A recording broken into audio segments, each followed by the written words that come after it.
How's it going, everyone? Hey, how are you? Happy Wednesday. That's right. You know what day it is. That's why we're getting started here a little bit early. We're going to go ahead and knock out a mission in the next chapter of Calculus of Conflict. That's this great campaign that they've created for the Sea Power video game right here. There we go. Look at that. We're going to let everybody catch up here. We're getting... we're getting Twitch online. We got Kick and Rumble over here. We're even on. Are we on the Twitters? I keep forgetting to hit the Twitter button. I don't even know. I think we are. Holy cow! Now it says we're live. Hey, Twitter. You know what's funny is we have the most viewers on Twitter, and I can't read a word they say. Yeah. So you guys can say whatever you want on Twitter. Just don't get banned. Elon come after you. He'll send his little Grok Auto bot after you. Everybody else I can see, so you guys are okay. We're going to let the bit rate stable out here. Oh, yeah, it looks good. Looking good. Hope you guys are having a great week so far. Hump Day, Wednesday, has become kind of a ritual around here. It's become a regular thing. How about that? We did not intend on having a schedule, but this kind of works out for us. Wednesday is a great day for me to assess how much progress I've got done on my real job and see what needs to be done by Friday, which is kind of what I use Wednesday for. And it frees up lunchtime to do stuff like this, which is fun. So looks like we're good. Are we not on Rumble? Come on, bro. Or no, that's Kick. What happened to Kick? Oh, I'm on Kick. Hey, Kick. How you guys doing? Glad to see everybody over there. Yeah, so we're going to knock out Chapter 2, Part 2, the next chapter of Operation Revenge is what it's called. It's the Calculus of Conflict campaign. And this is a fictional 1988 campaign for Sea Power. Cold War goes hot. This one's very interesting. This is something that you guys have been asking for, some of you anyway, for a very long time. Going all the way back to the Cold Waters days. I'm talking 2017. How many years ago was that? 8? We've been doing this a while. Been doing this a minute. Anyway, you guys like it whenever I play the Russian side, because I'm always playing the American side, because that's what I'm most familiar with. Systems capabilities, all that stuff. Today we're playing the Russians. Yeah. And we're going to kick some capitalist butt. I almost said communist. We're going to kick some capitalist butt today. So the scenario is the Cold War has gone hot. And we being the Soviet Union in this case, just lost a bunch of ships in the Barents Sea. Not going to mention that, hey, maybe we kind of captured an American ship first to kick it off. You know, that's not our fault, right, comrade? But then the Americans lost their damn mind, sank 3 of our ships, a Sovremenny, a Utiloy, and a Cresta II cruiser. Those are expensive. Took a lot of people, a lot of workers to build those. So we're going to take our Pacific fleet and we're going to ambush. We're going to absolutely wreck the American Pacific fleet that's deployed north of Japan, near Alaska. They don't know we're at war yet. Yeah, we're not sure what their rules of engagement are, but we know what ours is, and it's to knock them out. So that's what we're going to do here. We're going to start today off. Do I have audio? I can't hear nothing. I might be just deaf. I'm getting old. Getting old. Don't get old. Yeah. I suppose the alternative's not that great either. Well, go ahead and get old. Just don't lose your sight and hearing like I did. My senses are failing me. All right. So Red Banner Fleet. That's us today. It's May 1988. Situation. Yesterday, the United States spy ship aggressively patrolling our waters. How do you aggressively? I don't know. Who knows? This is good. This is great. So we seized them. Some U.S. crewmen were killed. They killed the entire crew. Yeah, the entire U.S. crew was killed. So our mission, we're going to skip down to number 2 here. Locate the U.S. task force traveling from Attu to Japan. So we're going from Alaska, the Americans are, towards Japan. So east to west, southwest. Target neutralize the entire surface force. Holy cow. So if we look at the map, we can see kind of an overview of where we're at. Big world. Pacific's a big place. So we're south of the Kamchatka Peninsula, and we're east of the of Japan. I forget the name of the islands just north of Japan. Those have been contested for a long time. So let me just check, make sure everybody's here. Yeah, that's right. Hey, Fish, how's it going? Good to see Fish here. Steven's over on the YouTubes. Good to see you guys. Thank you. I think we have good audio, so we're going to get back into it. Or we've already 5 minutes into the video and done nothing yet. All right, so U.S. task force is here. transiting southwest, as we said. Our Surface Force Task Force Vostok is north of them.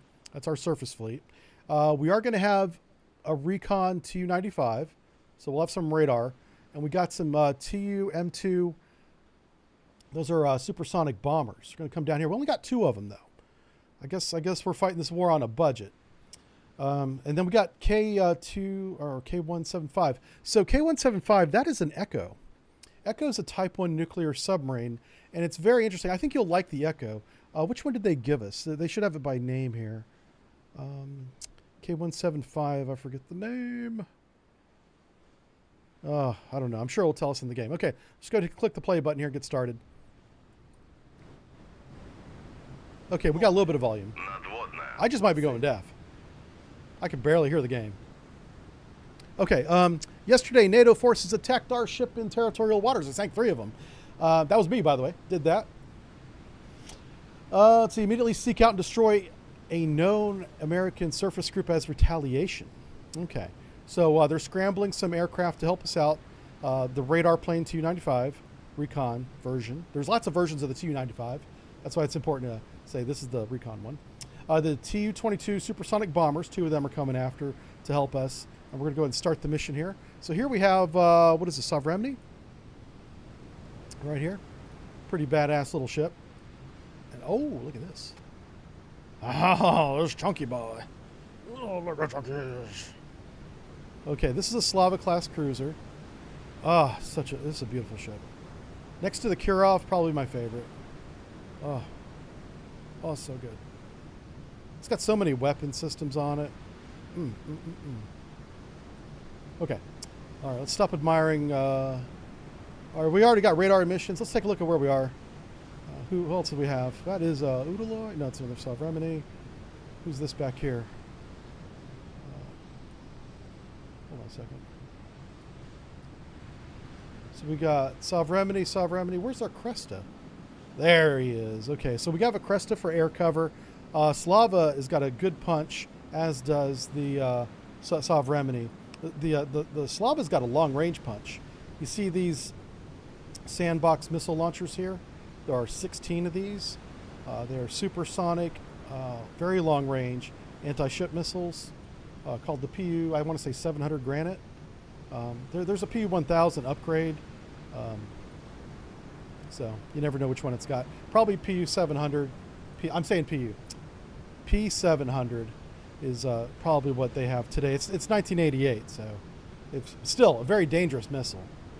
All right, so let's get some helos off the deck here. Let's grab this flight deck. Give me a helo up, because we got some unknown contacts down to the south. We want to make sure that they're okay. This is our submarine. This is Echo. So Echo's really interesting. The Soviets were really good at developing anti-ship cruise missiles launched from a submarine in a surface condition first, just like we did, and then a submerged condition after that. So this Echo, Echo 2, all right? Yeah, it's an Echo 2. So I believe he's going to surface to fire his missiles today, and I'm going to show you his radar. The whole front of this sail here pivots. There's a radar, a fire control radar array right behind this sail. This whole front of this sail will turn around 180 degrees to reveal this fire control radar. It's really cool. But the submarine has to stay broached, or most likely in this case on the surface. I'm not sure how they modeled it in the game, to keep the target illuminated with that radar. Because the only way these missiles will see the target they're supposed to hit is if this radar tells it to them the entire flight. Imagine shooting an AIM-7 Sparrow from your airplane, going back to an American system that most of you are familiar with. You have to guide that missile all the way to target. When it's an AIM-7, that's not a big deal. That's 5 to 15 seconds. With a cruise missile, these are subsonic cruise missiles too.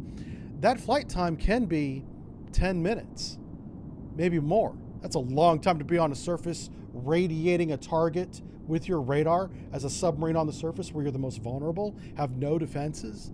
Yeah, high risk strategy. But if you pop this boy up within, say, 40 miles of an American task force, you can do a lot of damage even though you might lose the submarine.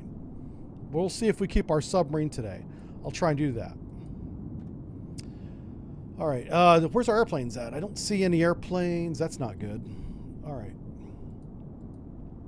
So I can't wait to show you guys that. That's fine. I'll keep him on his current course. Where's our helicopter at? There he is. He's our flyboy. Okay, I'm gonna send him. Let's get him up to an altitude of like 6,000 feet. I'm gonna use him as my radar plane until I figure out where my planes are at. All my ships are in MCON. They're not transmitting sonar or radar or any kind of data link. No radio communication. Everybody's doing semaphore here.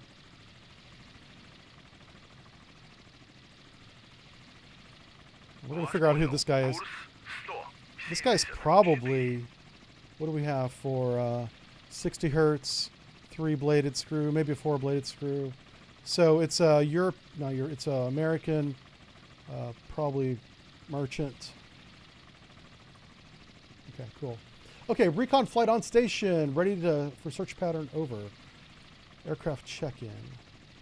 So we got our aircraft now. There he is. Okay, cool. So who do we have here? We have our very slow, very loud, probably the loudest airplane ever made, is this counter-rotating prop Tu-95. This thing is ridiculous. But I kind of like it.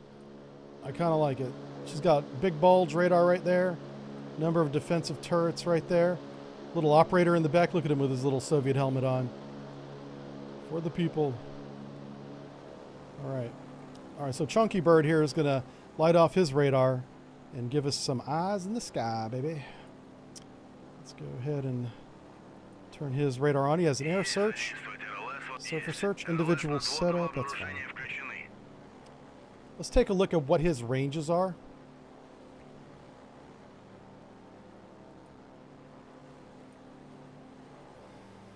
Big bulge is 250, we'll say 260. Again, I'm not as familiar with the Russian ones as I am the Americans. I'll be making some notes today. Where's our air search radar at? Oh, the air search is probably just the fire control. Fantail, yeah, 9 nautical miles. That controls the little turrets that defend the plane, a la World War II B-17 style. Yeah, the Soviets were still doing that. And to be fair, so were we, with later evolutions of our bombers. It wasn't until like, yeah, even the B-52 had a turret on the back. So yeah, there's lots of versions of the B-52 though. Okay, so we're just gonna say 260 nautical mile range. Let's put some reference points up here. All right, I'm not going to keep this, but I just want to give everybody an idea. This plane can see this far and no farther. Okay, now it won't see everything inside that circle, but everything outside that circle it certainly does not see. So you begin to get detections inside the circle here. Okay, so we've already got one detection. And that's because he lit off a radar. So we have 60 hertz. Oh, we do have, it's ESM. Yeah, so he lit off his radar. So he doesn't have to be inside the black circle at all. He can be out here right where he says he is. And so it's either Belknap or Long Beach. Very long air search radar. He can probably see us as we see him. Let me go ahead and turn on my surface search radar.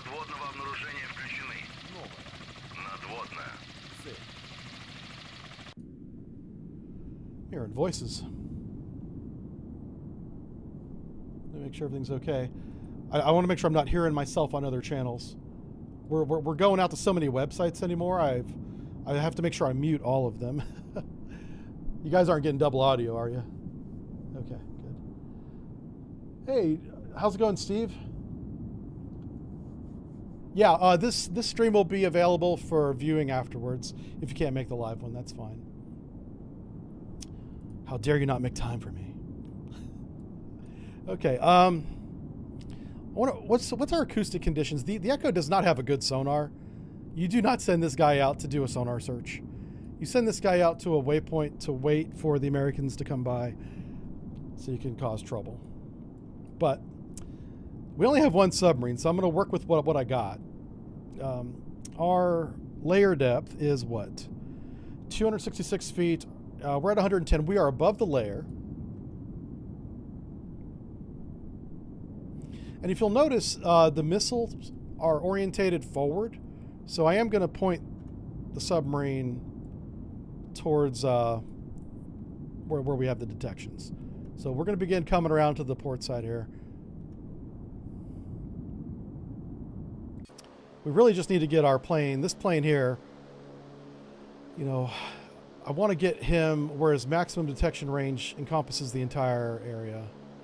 So at least to there, you know. Once he gets there, we'll figure out what we're going to do with him. So we have one detection here. We have a helicopter going out. Let's get a second helo up. There also might be submarines out there. We got to be careful of that. Might be subs out there.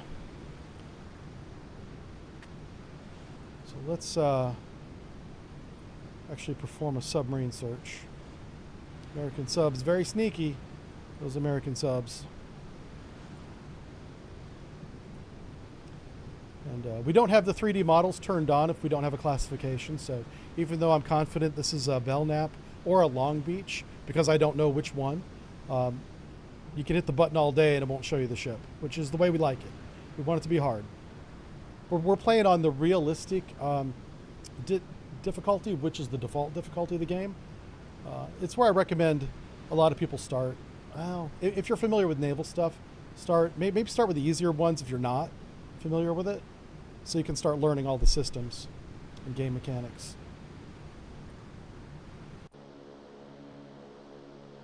All right, I think we're good. I think we'll just watch the plane fly here for a little bit and see what you guys are up to.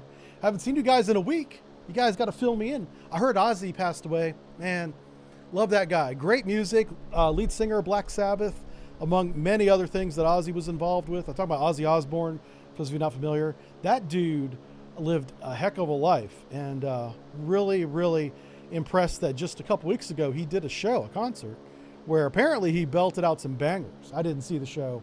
I haven't seen any recordings of it yet. So a little surprised, in a way surprised, in a way not. He lived a hard life.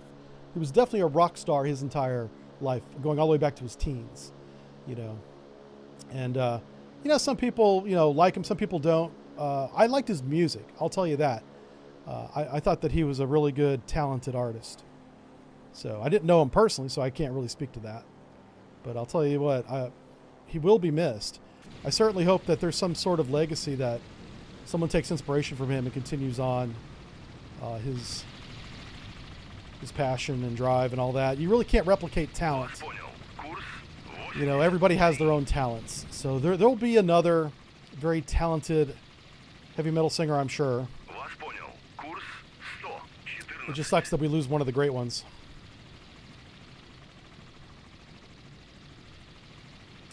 All right, so this is the Surface Merchant, 60 hertz, 4 to 5 blades. I'm going to call him neutral for now. We're not here to sink merchants, even if they're American. We're here to sink the fleet. 4 to 5. Okay, another merchant right here. And what's this guy here? 4 to 5, 60 hertz. Some steam ring and diesel. That's interesting. That is interesting. He is a large vessel on the surface. Probably a merchant. Okay. With that steam noise, I would be a little more cautious, but since we have good radar contact on him, I'm going to call him a merchant. Okay, let's go ahead and put down some sonar buoys. Passive sonar buoy right here. Let's put another passive sonar buoy. Oh, hello. Oh, what's this? What are you? Apparently this is not an ASW helicopter. It's an MPA, it says. Ah, it's a different version. Big bulge. Oh, nice. This is the radar one. So what is this one? Wet eye. Oh, wow. Very cool. So this is a different version of the KA. This is the KA-25. This is the older helicopter. Look at that big fat chin it's got there. Yeah, that's a surface search radar is what that is. So we're going to not use him for ASW, obviously. We're going to use him for other things that he's good at. Like going up to 6,000 feet and localizing the fleet. Go ahead and turn on that radar. There we go. So we've got a really good idea of where this fleet is. Let's go ahead and start marking some positions here. We want to get like a direction of travel first. So let's kind of do that.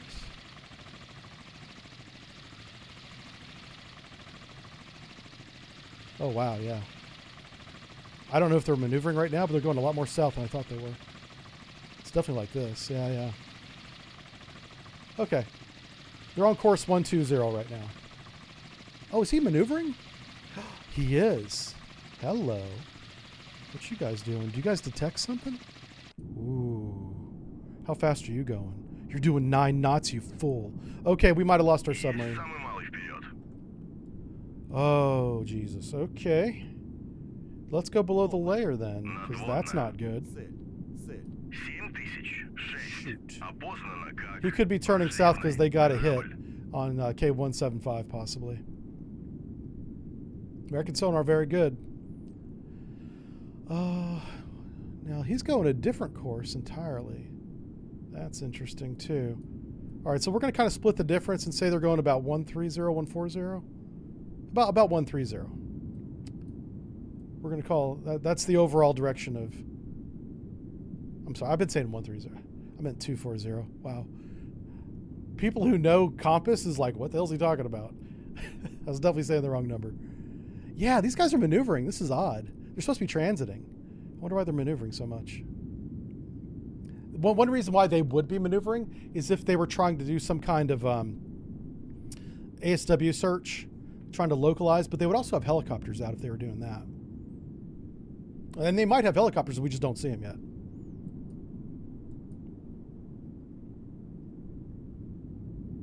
Okay, we'll see. We'll see how that pans out.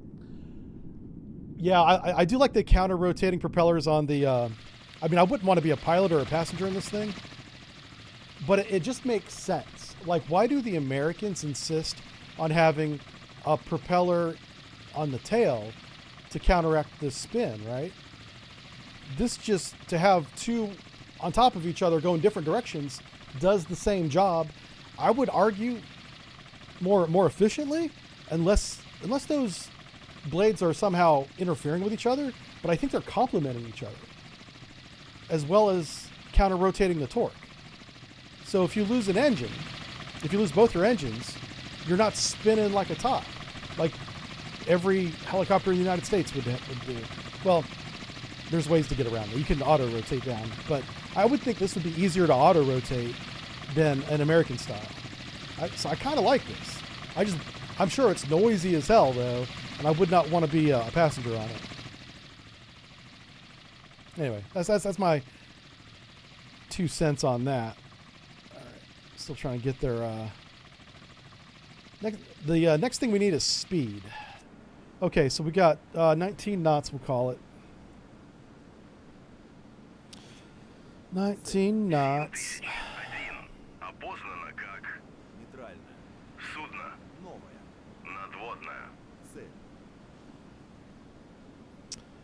All right, we're going to do some rounding. We got a calculator. Let's use the calculator instead of rounding. I just want to see how far this guy's going to go. How long is it going to take him to get...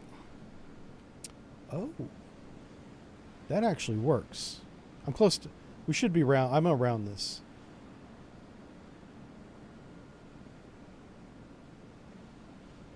Well, I'm going to round this up to 20 knots. Because that makes the math really easy for me. It's not going to be precise, but it's going to be close enough. I'm going to get a weapon on it, so that's for sure. Okay, so if he's doing that speed, let's say he's doing 20 knots.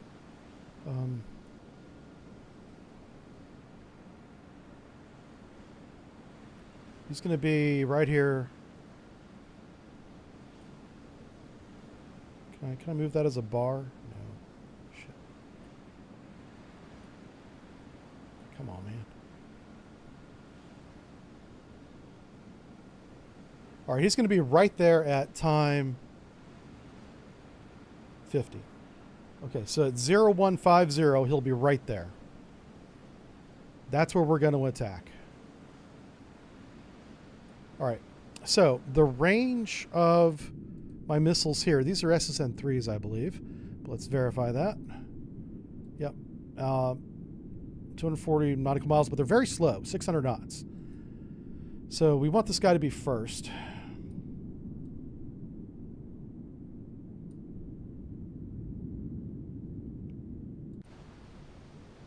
Oh, hey, our bombers are here. Awesome. Where are they at? Okay, they're way, way, way up here. Oh, look at these boys. All right, these guys have the KS-4, or AS-4, air to surface, for kitchen missiles. These are basically sandbox missiles. Yeah, it's either sandbox or... let's find out. Oops. Wrong button. I don't want to put out bad information, so I'm going to check myself here. There they are.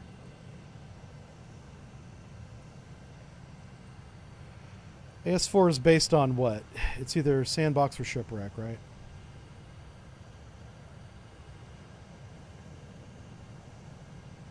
Yeah, it's the AS-4, 22, KH-22. Okay, it's not making the comparison there, but it's one of those two. The big thing is the max velocity is 2,100 knots. That's very fast. That is very fast. And if we look at our Slava, who's also going to be attacking, not that one, SN-12, it's 1,300 knots. So this is, okay, so, wow. We have 3 different missiles at 3 different speeds. We're going to have to coordinate this. So submarine's going to fire first, then Slava, then bombers. Range is going to be a factor. Okay, let's think about this. Okay, you know what, we got this. This is fine. And K175 is already in position. I'm going to go ahead and tell them to come to periscope depth. And they're going to get ready to shoot. Head 1/3. Now, they will have to surface to shoot. This is why we're going to do them first as well. It'll take them the longest to get ready. Slava should be able to shoot from any position. I mean, ideally, you would want to be kind of facing towards your target, because as you can see, all the weapons that we're going to shoot, which are these canted forward-facing tubes, you know, you want them within 30 degrees of your target, ideally. But you could shoot a target behind you, you know, as long as you had a good fire control solution. It would just launch forward first and then have to go back the other way, and you would lose time and range, essentially, doing that. So we're going to kind of keep them within 30 degrees of the firing point. Let's move them to here, I guess. 12 knots is fine. We're already within weapons range. Let me check this. I'm gonna double check my range. I know this is a very long range weapon. It's 300 nautical miles, and that's 100 nautical miles. Yeah, we're well within weapons range right now. Actually, the only thing not within weapons range is our bombers. Are the bombers, plural. And what is the range on this KS-4? It's long. It's 250 nautical miles, yeah. And they're probably 400 miles away. Okay. All right, let's speed them up. Hit the burners, boys. Kick it into gear. Oh, get some. Buster. We are going to carry these missiles to target very fast. Oh, something that they've added to the game since last week is they've added a blue fuel range for diesel submarines on the battery. You now have that blue circle. So I'm glad they added that. Makes sense. He's a merchant. Okay. So this is the spruance here. Let's do this. Surface air, yeah, the Rim 7, that's pretty short range. They do have Harpoon. That's going to be 60 nautical miles. Okay, so their air defense. I know they have the Belknap, which shoots the very long range surface-to-air missile.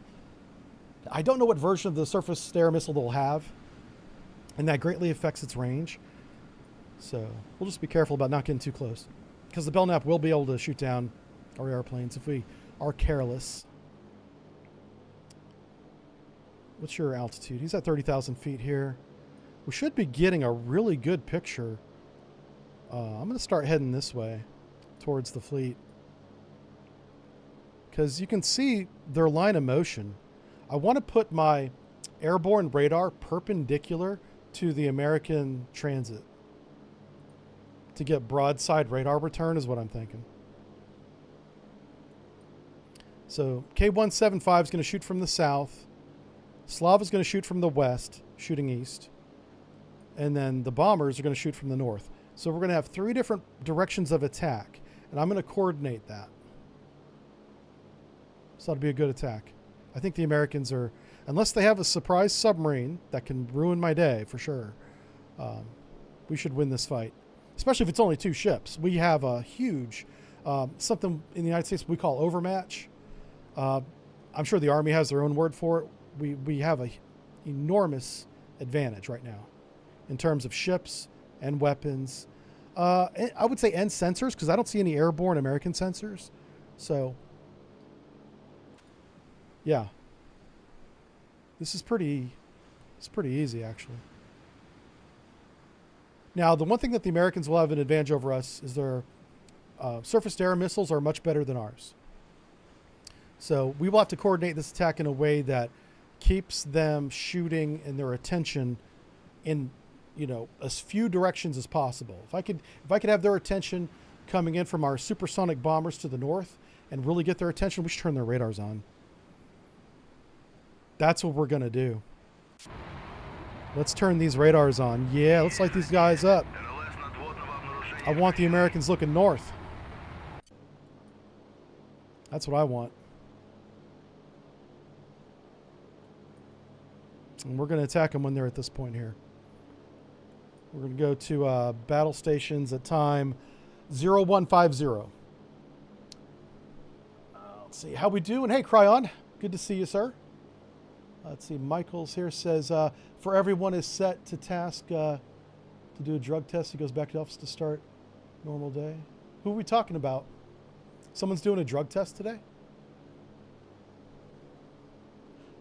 Does the altitude have an impact on how fast your weapons can travel? Yes, of course. But some weapons, like the Sandbox and the KS-4, travel in excess of the speed of sound at low altitude. Yeah. The Russians are going to suspect him. What's this? Everyone's going to listen to how important it is to follow TOs to the letter from now on. Oh, yeah. Oh, if you're talking about the mishap, for those of you that don't know, we lost a service member recently, which is really sad. So I want to make sure everyone keeps that in mind as we talk about this. There was a misfire or somehow a weapon discharged. As far as I know, on an Air Force member at an Air Force base. And my understanding is he was standing guard or was somehow on duty with a sidearm. It was the M18, which is a pistol. It's not a weapon I'm familiar with. We used the 911 45 caliber when I was in the Navy, and then we graduated to the Beretta 9mm. Apparently the Beretta 9mm was replaced. I don't know why you would do that. It's a fantastic pistol. But I guess the SIG M18 was or is the weapon of choice now. And apparently that misfired, and I'm told the service member passed away, died. So very sad. Okay, so they do have ASW helicopters up. It looks like the Amerikanskis here. We're going to call that hostile. Anyway, very, very, very sad. Feel really bad for the family and everything. I really want to know what happened. Because, I mean, all of us stood watch with sidearms for years, as continues to happen today. How in the world did that happen? I'm sure I mean, they're doing an investigation right now. I'm sure the details will come out. We're not going to speculate. We're just going to wait. And when the details come out, we'll talk about it. I'm probably not going to do I'm not going to dedicate a video to it. I may dedicate a video to the service member who lost his life. That would be certainly worth doing, but it all depends on the details. Like, what the hell happened? Oh, wow. Okay. So we do have 4 ships here. Who's detecting this? This is coming from our radar plane. So at what range are you now? He is 119, say 120 miles away. So that's the real effective radar range of our airborne radars, 120 nautical miles in today's environment, in this environment right here. Okay. So we got a nice little conga line going on. I don't want to move this line because I know what time they're going to be at this point. So that's when we're going to attack them. He's already in position. I mean, I'm going to surface him, and that's going to essentially begin the attack.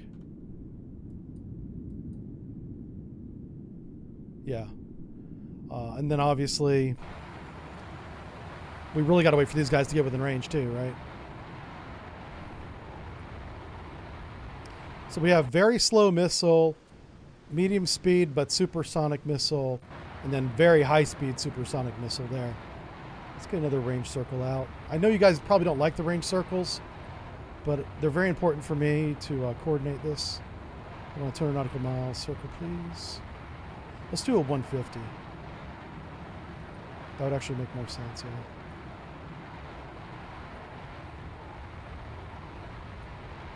This will help me gauge when I need to release.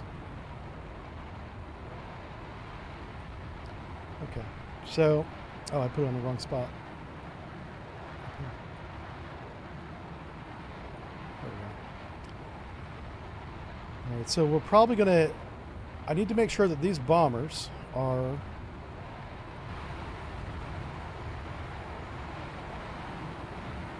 right there. That's gonna be time 43, great. So what time? Oh, wow. These guys will be in position early, which is good. That's what we want. Imagine that, the Air Force being early. Huh. It's a first.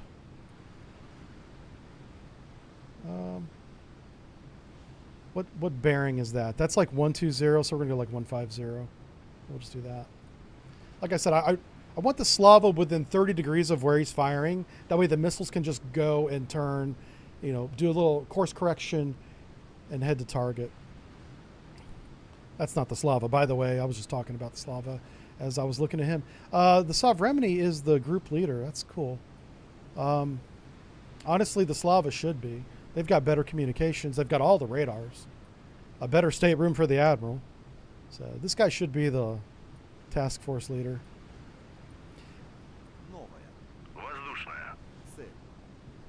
Oh, that voice I'm hearing, that's the Russian guy. Okay. I couldn't figure out whose voice I was hearing. All right, so the Americans got 3 helicopters up. There's 4 total targets. Let's go and wait. Let's. These guys are all in formation, so I'm gonna call them hostile. One of them might be a support vessel, like a merchant. If he's with the fleet, he's with the fleet. You know, he's still a combatant.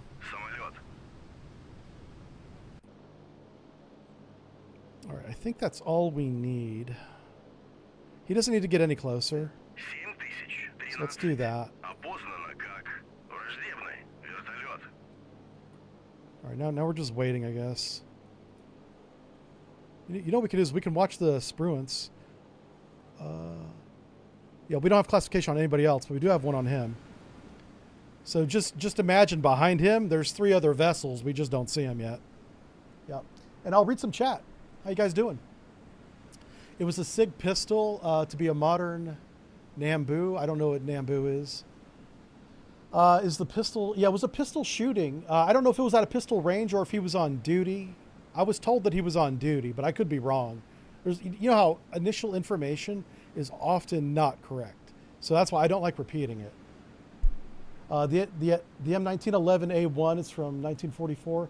Yeah, that's whenever I went to boot camp. That's what we were shooting, and when I was on my first sub, that's what we were shooting. When did I go to the Beretta? I might have still been on my first submarine when we went to the Beretta. So we didn't have, in my career, the M911 very long, but I know all of the old timers, the guys that I looked up to whenever I joined the Navy and got to my first boat, they all loved, what was it, the Browning 1911. They all loved it. And they all had the same reason. You hit somebody with that round and it will physically stop them. If they're running at you, it will knock them down. There's a lot of energy and an impact in that round, whether the guy's wearing body armor or not. Yeah, it's a big round. So that's why they liked it. The problem with it, it's a heavy gun. That sucked. Each round is heavy. Had a magazine of like 7 or 8 rounds, and it physically, made the weapon noticeably heavier. And then the recoil, you squeeze the trigger on that thing, and it is loud, of course, but it jumps in your hand. The Beretta, the M9 that we went to afterwards, you could almost rapid fire that thing. The thing had no recoil. The recoil gas system, whatever it uses, on the Beretta M9 is very good. You can shoot that thing quick and accurately. At least I could. Most people could. Started using the M9. Yeah, that's true. The M9 was used in the military, broadly in the 1980s. I did not get it on my command until the 90s. Yeah. So it's not a universal happens all at once. It's rolled out. It's just the reality of here's another reality is the 688 classes. There's flight 1, flight 2, flight 3, right? Well, of the flight 1s, there's maybe 8, 12, 10. I'll say 10. Every one of them was different. We're all flight 1, but we're all getting different equipment all the time. Yep. That shit's not written down in any book. So yeah, there's 3 different flights to the 688 class. There's 60 different versions of that 688 because none are exactly the same. So yeah, whenever you start quoting dates and times as to when equipment's available, that's a lot of times that's just an inception date. So yeah, people in the military already know that. Those of you watching that are not in the military may not know that. You don't roll out an entire system to the entire, branch of a force all at once. It's just not possible. Also, not a good idea. And I'm surprised we don't have a classification on these guys. Let's get our radar plane a little bit closer. I'm kind of depending on this guy, on his radar return, I guess. I know they're hostile. I'm going to shoot them. I just don't know which one is the Long Beach and the Belknap. Well, actually, I do. I know it's this guy right here. Where's he at? This guy's a merchant? No, he's not. No, he's not. Yeah, it's the Belknap. Oh, it could be a Ticonderoga. If the Americans have a Ticonderoga, we're in trouble. Because Ticonderoga can shoot down a lot of missiles before they ever reach target. We're 13 minutes away from firing. So, make sure all the crew is, well, if they're on the surface ship, they're probably doing their daily routine right now.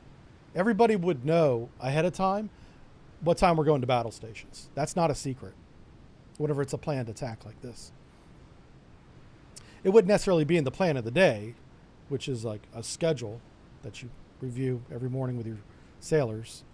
But the word would get around. Make sure everybody knows we're going to man battle stations at time, 13:50. That's in the afternoon. Have a good lunch. Maybe the last meal you get for a while. Things go poorly, ever. And get ready to stand a long watch because we don't know how long we're going to be at battle stations. Word like that would get around. Don't drink too much coffee. Use the head because there's not going to be too many bathroom breaks. Yeah. That's how you get your sailors ready. Let them know ahead of time so they can take the steps to prepare. Snake on Me, how you doing? I recognize that name from the long ago. He's been here since the beginning. Emperor says, what you're saying is when we go to sleep, the magic logistic elves don't deliver equipment all at once. That's true. Yeah. I tell you what, I love the magic logistic elves. I think they work their butts off, but yeah. It's not Santa Claus. They can't do the entire world in one evening. Yeah. There's only one man that can do that. And that's Chris Kringle.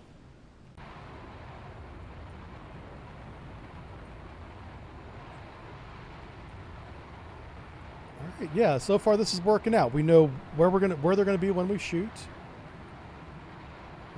It will take our submarine a minute to get up to surface, so again, this is just ballpark when we shoot.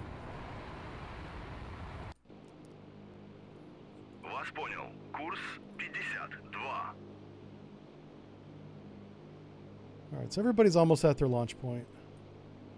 We're just waiting on time. It is 13:40 in the game. 10 more minutes. We're gonna compress a little bit of time.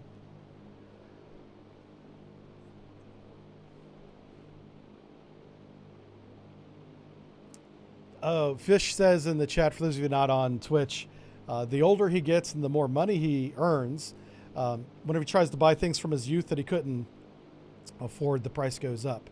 That's true. I've recently, as I showed you guys last week, when I was a teenager, this company called FASA created a role-playing game for Star Trek, and I've been going back and buying some of the old Star Trek books. I showed this book on stream last week. And because it's old and they don't print it anymore, yeah, the price is pretty expensive. All that stuff's available on eBay, but you're going to pay a premium price for it, which is kind of sad that people take advantage of it, but that's the market. What are you going to do?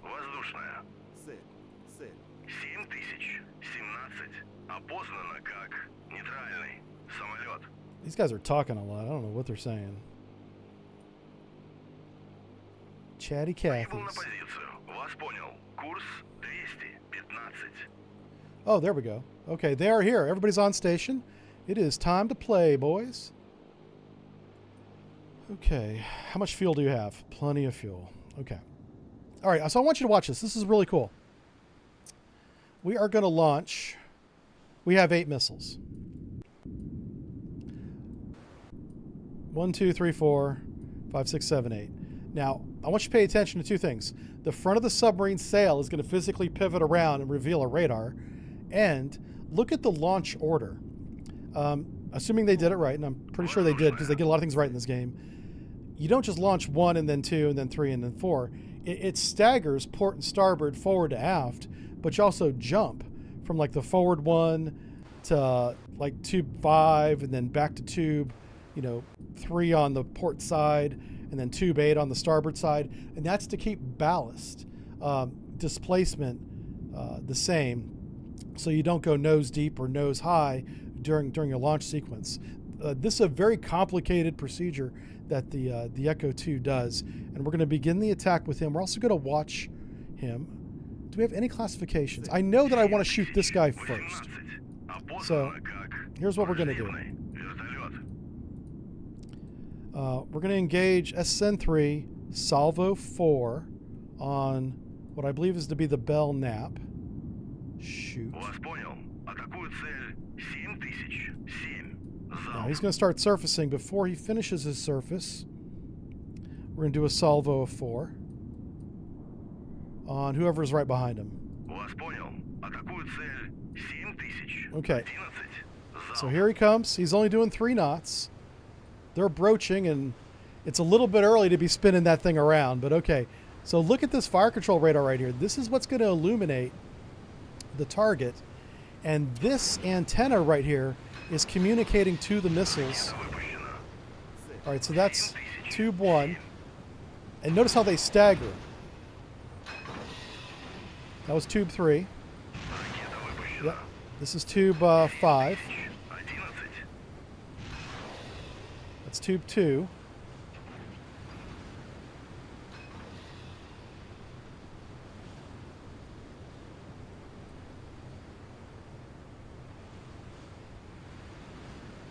All right, so we've launched 5 already. 1, 2, 3, 4, 5. Yeah, and then we have 3 more.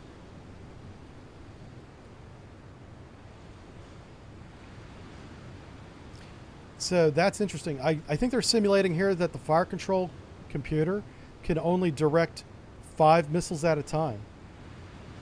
That's a level of detail I did not expect. That's really good. This game is pretty amazing.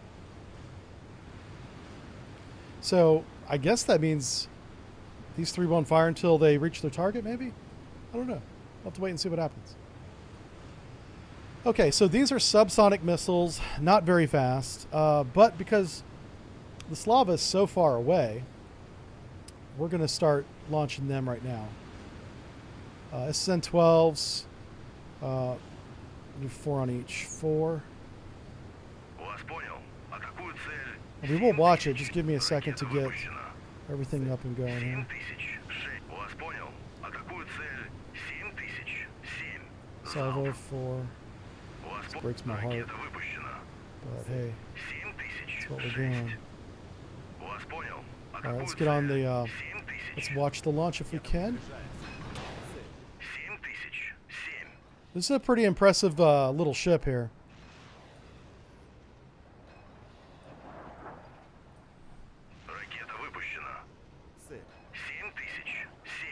I had the privilege of walking topside on the Marshall Ustinov in 1994?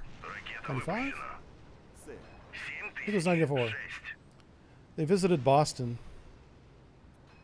It was a Slava class like this one and a Udaloy escort. And met the sailors, just like us, young men, spoke Russian. Didn't understand a word they said. I gave them $20 American. They gave me a bunch of medals. We did like this exchange thing.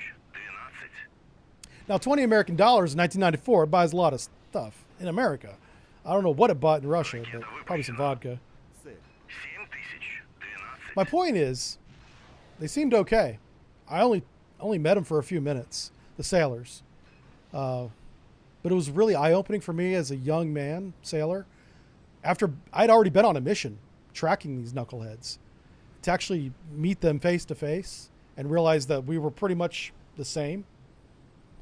It really put it shaped my worldview in ways that you can't teach. You have to travel and experience that. And that was a pretty incredible moment that I remember to this day. I met multiple sailors. We couldn't really talk to each other, but I remember the guy was like holding out his ribbons as other people were walking by. And it wasn't just me. I was with a group of people. We were, I don't know if I can tell the story. We were not supposed to be there. We had to go as somebody else. We had to lie about our identity. And I'll leave it at that. Yeah. It wasn't like super secret squirrel or anything, but it was, we had to lie. I remember that part. Because they weren't letting military on board. We were in civilian clothes and everything.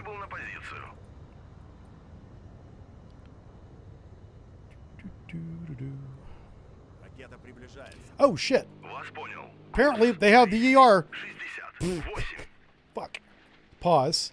Okay. Apparently the Belknap has the extended range surface-to-air missile, which can easily reach 60 nautical miles, which is where we're at.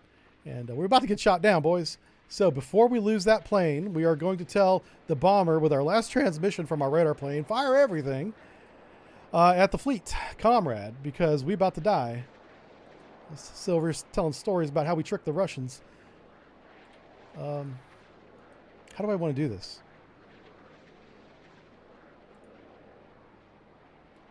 I'm trying to think how I should have thought of this before. We had lots of time to think of this. Why the hell? What's going on here? Control. What the fuck? Hold on. Let's do this. Yeah, there we go. Let's do Salvo 2.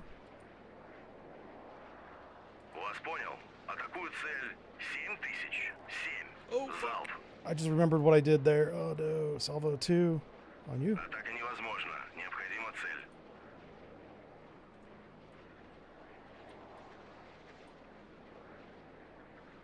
I think we're about to lose our plane.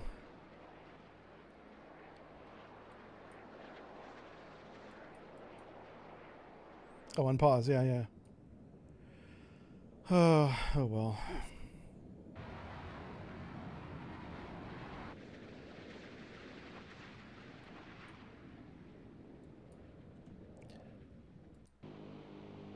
Somehow we dodged that missile, which is pretty remarkable. Ракета выпущена.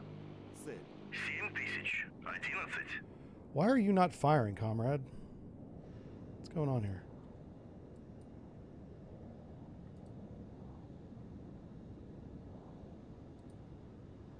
Oh, shit. Are they not within range? Вас понял. Атакую цель 7000. They're almost at minimum range. Залп. Yeah, they're almost too close to Вас shoot. понял. Атакую цель 7006. Hello? Okay, there he goes. Finally he's shooting. Okay.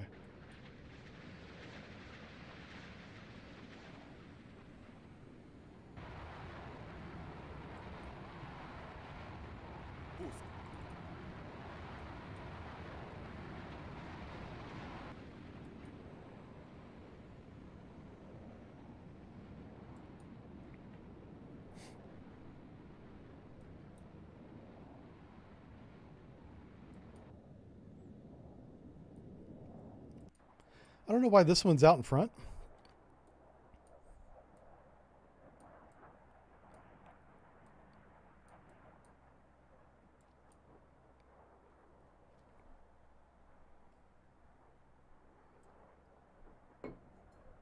There's a big speed disparity between these two. All right, so we have to stay on the surface, illuminating the target for the entire weapon flight, which is why I'm leaving the submarine on the surface here. If we submerge, those weapons go ballistic. They won't hit anything. Like that. All right, we did have to shoot a little bit earlier than I wanted to with these. Look at these guys going to space. Ракета выпущена. But 7000. so they're going to arrive a little bit early, but that's fine. It should be fine. We'll see how lucky the Belknap gets here. I suppose it could be the Long Beach. Either way. Same system.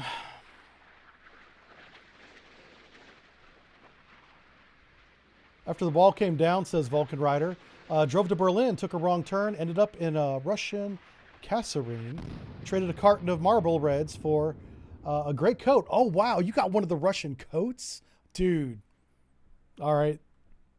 You got me beat. I just got a couple medals for 20 bucks. Yeah. Our attack's not as coordinated as I'd liked it to be, but hopefully it should be effective.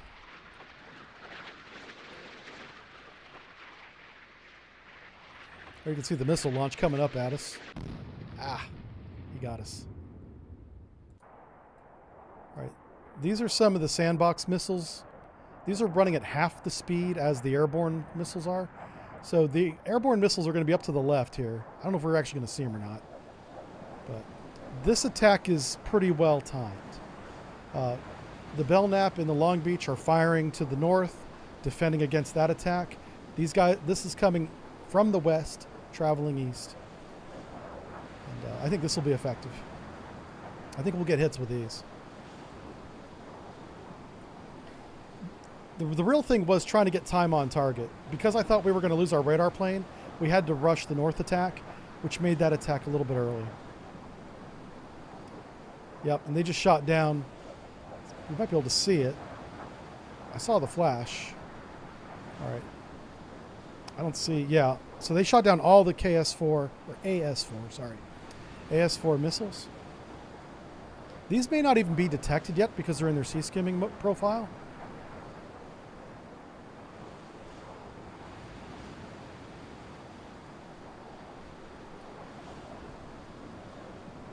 I don't see any fire coming from. Oh, there it is. We just went by a helicopter. Somebody got wasted. I don't know. It wasn't our guy. Oh no. I don't know why, but everybody's targeting this lead ship for some reason. That's not good. Whoever this lead ship is, he's toast. I think it's a Spruance. Oh, there we go. Now we're designating targets. This is the way these missiles actually work. Is one missile acts as like the quarterback, and he's up in the air. That might have been who got wasted. And he'll see all the targets and tell these missiles who they should target. How many targets are there? Who's going to go after what? And then these missiles are really smart, especially for the 1980s. This is, in my opinion, much more advanced than the Harpoon missile was at this time. That's incoming fire, by the way. Jesus. That's terrifying. Oh no. Oh, that sucked. Why? I think they got spoofed by chaff, maybe? So you can see these missiles, they got to whatever this range is. It looks like about 10 nautical miles, maybe. And then they designated their own targets. Very smart missiles. Yeah, he's going after the chaff cloud. This guy's going to miss too, but we'll get a good view of the fleet as it flies by, I think. I want them to shoot this missile down because he's going to miss. Yeah, and they're just ignoring it. Okay, let's see what happens here. Nice. That guy's going away. 2 hits, 3 hits. We got... Oh, I don't know. Okay, that's a hit. There's a ship right there, obviously. He's sunk already. These are big, big warheads. All right, so we got semi-large Echo sank, Spruance. We have a classification on this, so we can see him. Oh, the captain's boat's all akimbo. Yeah, good stuff, good stuff. Oh, the turret's sad. Oh, look at him. Who's a sad turret? You sank my battleship. Look at him. He's all depressed. All right, we got a couple missiles coming in from the submarine. Again, the submarine's still illuminating targets with their radar, this is bonkers, by the way. This is how you lose a sub, staying on the surface during this entire flight. This attack has been going on for 9 minutes, and the submarine's got his radar going the whole time. There's still 2 more warships in here, and they're pretty lethal. One's a Belknap. It might be that guy. Oh, Jesus. Okay. Yeah, we're running out of missiles.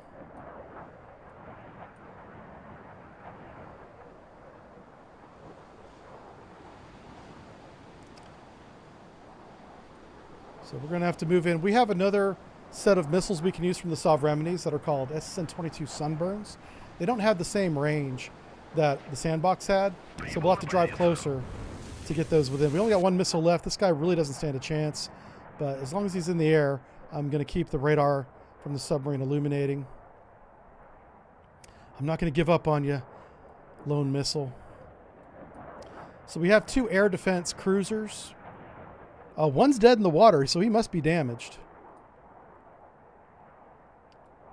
And notice how the missile's going after the one that's moving, not the one that's dead in the water. That's really smart.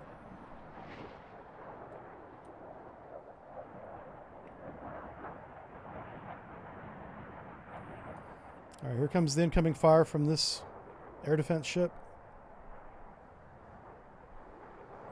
You can see 3 ships are on fire. The forward and aft ships have already sank.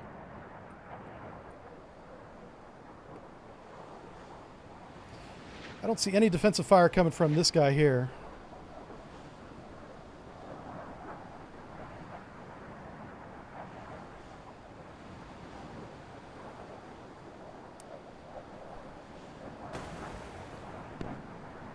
Oh, that is coming from him. Okay. So he still has some weapons left. Good shot. Good shot. All right. Crash dive. It's actually called emergency dive now, but you guys know what I mean. Glow ballast tanks, baby. Yeah, look at that. So the reason why I got air coming out of here is you have a thwart tanks as well, the midships that are they're like side tanks. And now that these tubes are empty, it takes a lot of water to submerge. This is actually much faster than it would really be. Yeah, you get below the layer. We have to go to immediate torpedo evasion. I hit standard.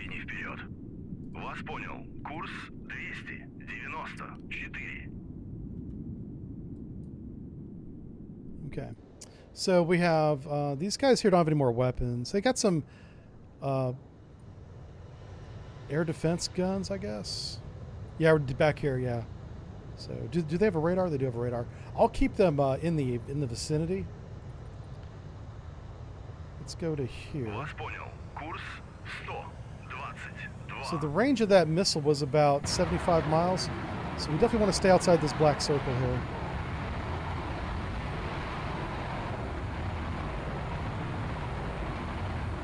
clean up the map a little bit.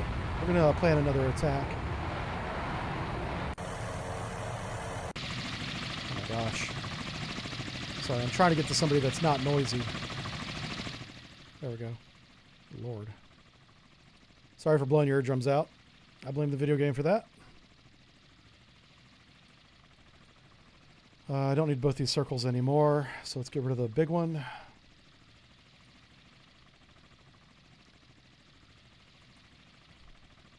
So we have one operational ship, one damaged ship, and some helicopters that we kind of don't care about because they can't really do anything to us. This guy could be maneuvering to engage us. That's interesting. Might be the bravest ship in the fleet. Курс 110.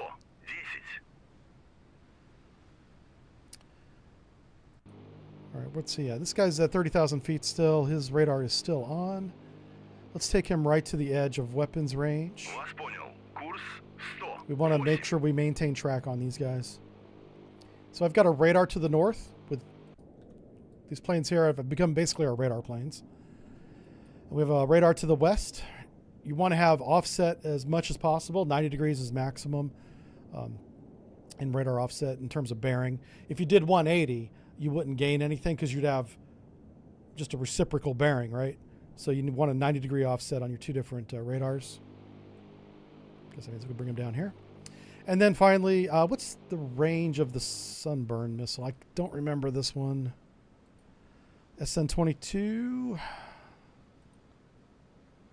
Right here. His range is, 48 nautical miles, very similar to a Harpoon, but very different than the Harpoon, and that this thing travels at supersonic speeds the entire flight. This is a no-joke missile. I don't even think it goes high. I don't think there is a cruise portion. It just launches, and that's its altitude, and it goes. And it's got a rocket motor, and it just burns. Hence the name, Sunburn. Yeah, this guy's turning to a fight. I love this.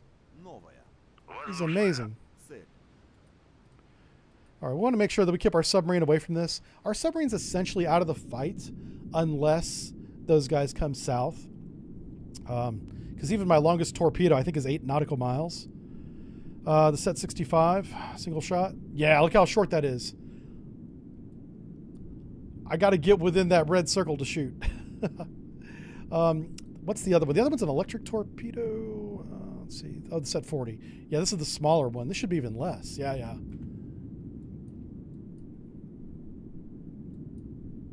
Okay, cool. So we got to get within 60. That's going to put us within his Harpoon range. I guess we got to do it. I mean, all right. Let's speed things up. Let's go to a head flank on the fleet.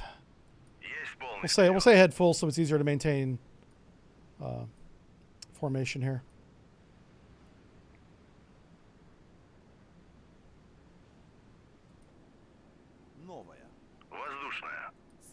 Just making sure everybody's doing the same speed here. I'm a little concerned. Why are you not doing the same speed, boys?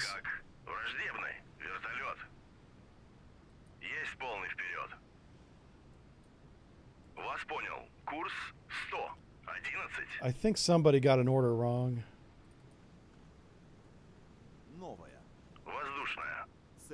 All right, he's doing the right thing.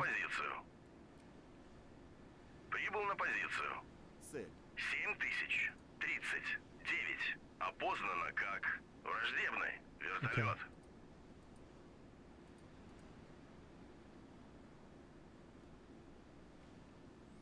just seeing if anybody has a return to formation order. Right here, yeah. So Slava, for some reason, got an order to do something different. I'll have him return to formation. Okay. Yeah, something looked off. I couldn't tell who was out of position. So, are they turning back to the north? Okay, so they're dead in the water, so they could be doing recovery operations. I don't think I hit both of them. Since they're next to each other, they're probably pulling sailors out of the water.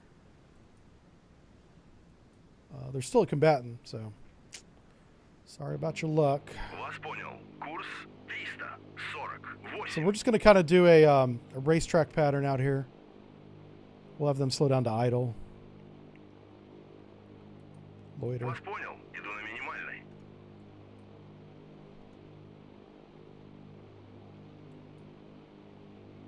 Yeah, if they're going to stay right there. Well, I can't move my submarine in with this many helicopters out. That ain't happening. So we'll just watch the surface fleet. The surface fleet has to get basically to about the pink line.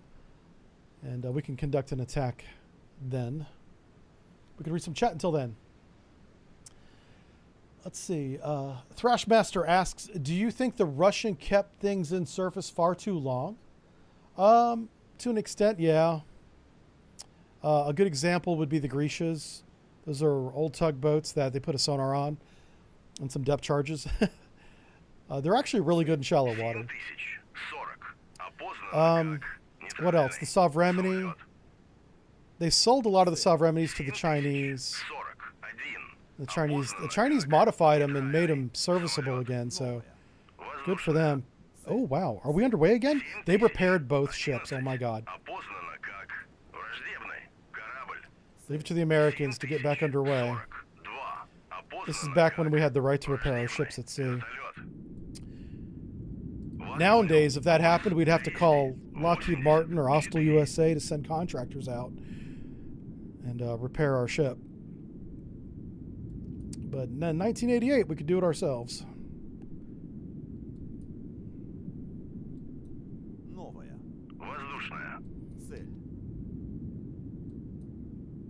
These guys are looking for us. 7043. Опознано как враждебный вертолет. 7044. Опознано как... How fast are they going? Are they doing... They're doing 6 knots. So they are wounded. The problem is the Americans right now would be on the horn to everybody saying, hey, come help us. And they have a lot of allies. They have the Japanese, the South Koreans, the Philippines, Australians. In the 1980s, he probably had a French fleet in the Pacific. Or some kind of ship anyway, not necessarily a fleet.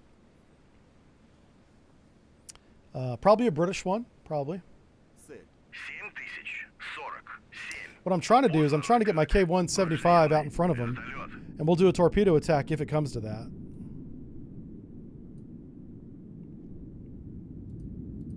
I don't expect to have the bombers much longer. I think that they would be recalled after a while. RTB. Возвращаюсь на базу. 7040. Вас понял. Курс 251. Прибыл на позицию. All right. 7040. Прибыл на позицию. Yeah. No, I'm not joking about that. That's a real problem with the littoral combat ship, is in the technical manuals that are on board the ship. When you want to repair something, you can begin the procedure.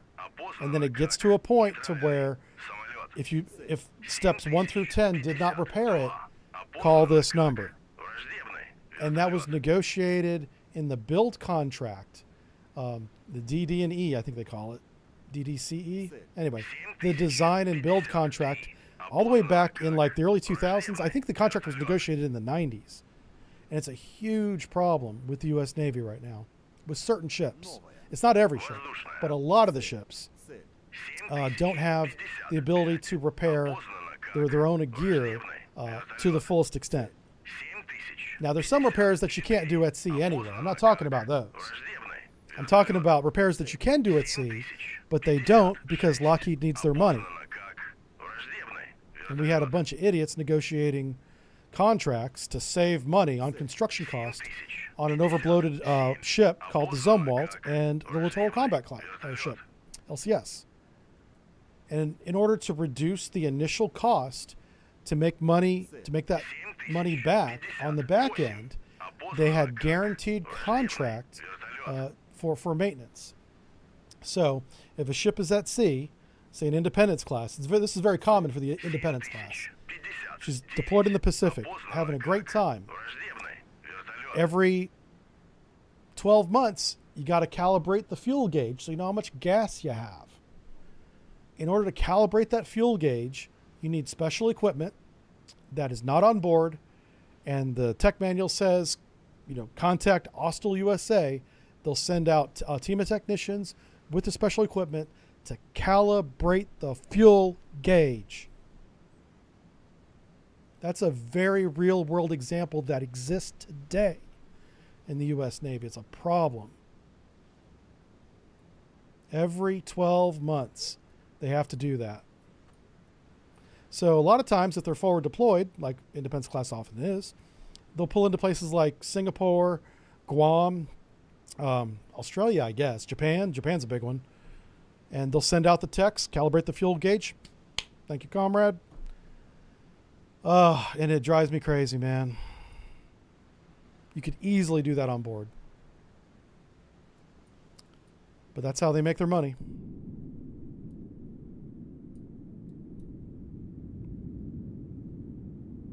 I get worked up, so forgive me for... Вас понял. Oh, Вас shit. понял. Курс 330. All right, let's try that again. Вас понял. Курс 120. I'm about ready to turn in and shoot these guys.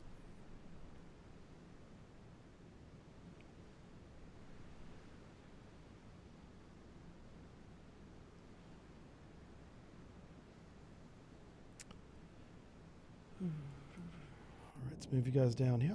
Вас понял. Курс 220. Yeah. Вас понял. Курс That's that damn... 220. Возвращай. Прибыл на позицию. Whenever you select a formation, it doesn't select the formation lead for some reason. I still don't Вас understand понял. why. Курс 178. Возвращаюсь на базу. Возвращаюсь на базу. All right, we're going to land everybody. Gas them up. I'll get them. I'll let them take off again, and then we're going to do the attack.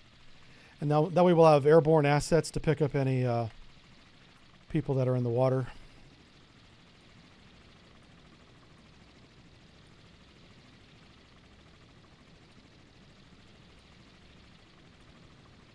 So we're going to conduct an attack with our surface action group against theirs. We have a gun advantage. We have a missile advantage. We don't have a range advantage. That's our one disadvantage right now.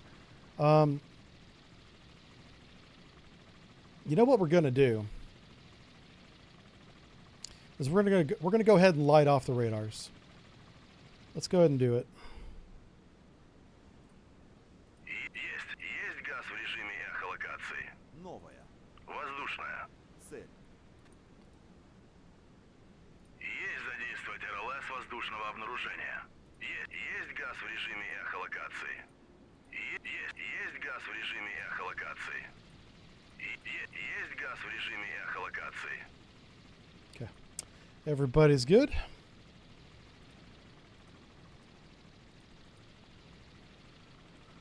Oh, how we doing on air ops? Once this guy's landed, we'll turn. Again, you don't want to maneuver the ship while trying to land a helicopter on it. You know, somebody's got palms greased for pretty good for that. Yeah, I know, man. I know. I don't know how that person can sleep at night. I'll tell you guys something. I probably shouldn't say this because people that come to me in the future are on Twitter, and a lot of people on Twitter watching me.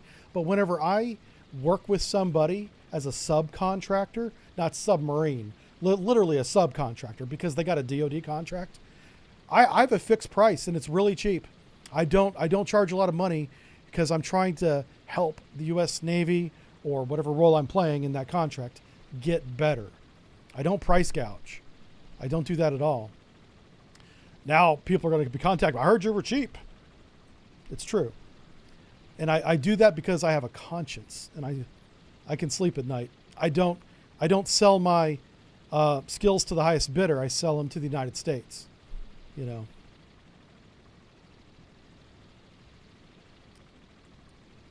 I probably just cost myself a lot of money saying that, but it's the truth.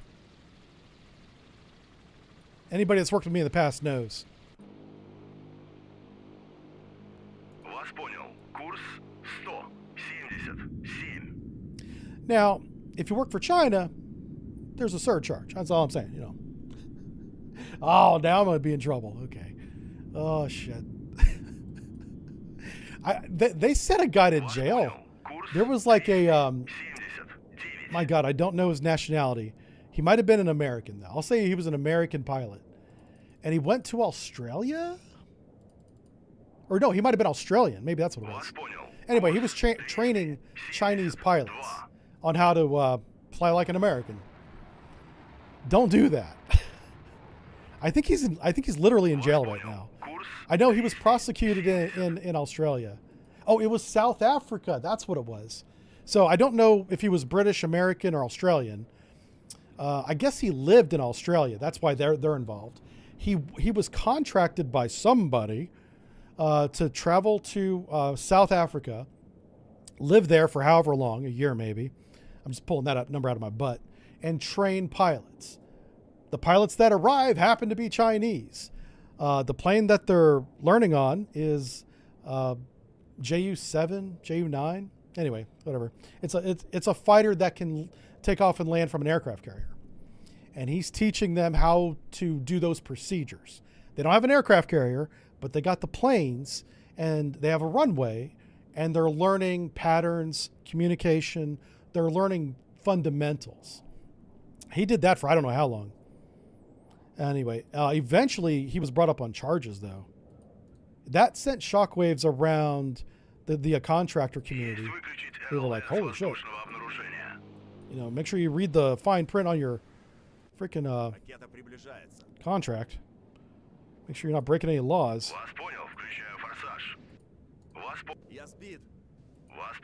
Oh, shit, they got one of our guys. That sucks. I got a little too close to the sun, baby. Let's make sure Tu-95 doesn't get too close to the sun.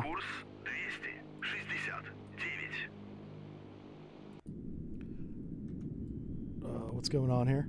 I hear a buzzing sound for some reason.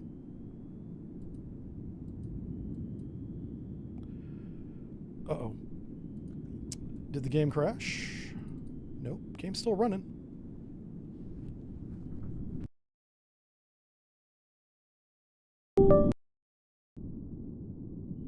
There. I don't know if you guys heard a buzzing sound, but I did. I had to fix that. That was kind of annoying. I think my little amp is failing on me. It's done that before. Alright, I know I said I wouldn't land during air ops, but this guy's taking his sweet time, and I'm tired of waiting on him. So we're going to turn the fleet if... well, I gave the order. Let's see if they actually turn. Nope. Okay, looks like we're waiting on Chuckleface to land.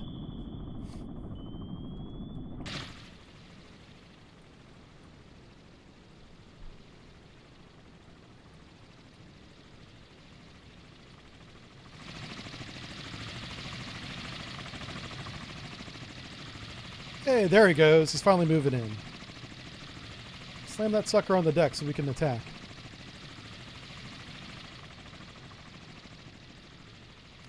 Trying so it's not so loud. I'll let you guys watch it. Okay. Emperor says, try to rebase him.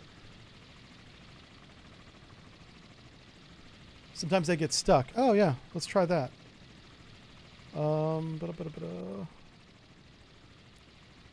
Let's do rebase.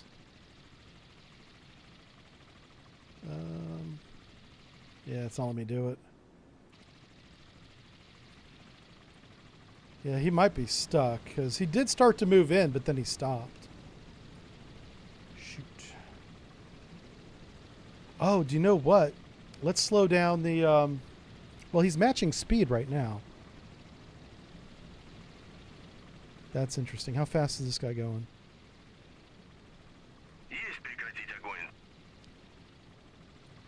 I just canceled his rudder order because that might have been messing with it.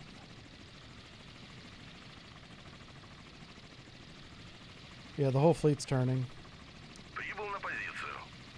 All right, he's moving forward again. We're just going to watch it and see what he does.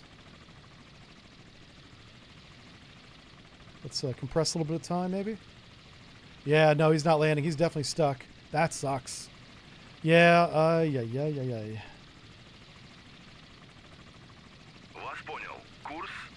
Let's do that. Let's cancel the order. You know what we can do is let's disband the formation.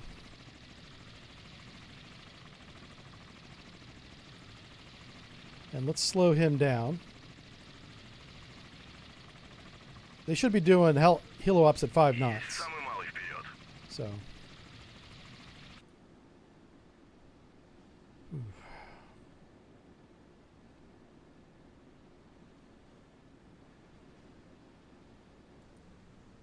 Trying to decide if I want to start a new formation again. Yeah, see now he's moving in. I think the ship was just going too fast. This makes much more sense now. Yep. Let's see. Captain Rex says, had a job offer from an unnamed aerospace company in the U.S. to do data link stuff for about 2017. But holy cow, it was a lot of legal mind dodging to accept.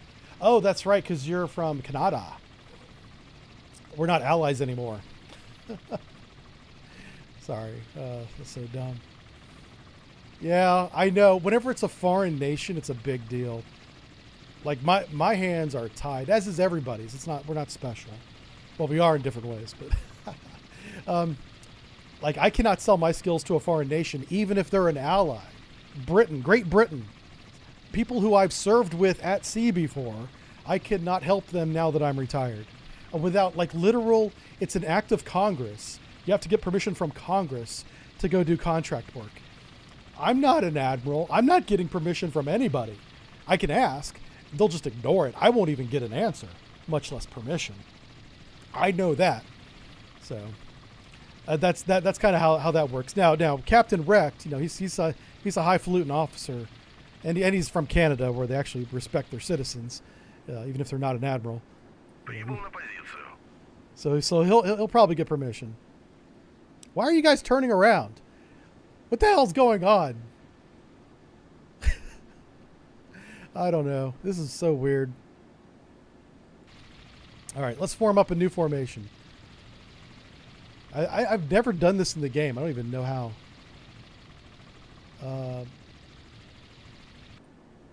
do you do it?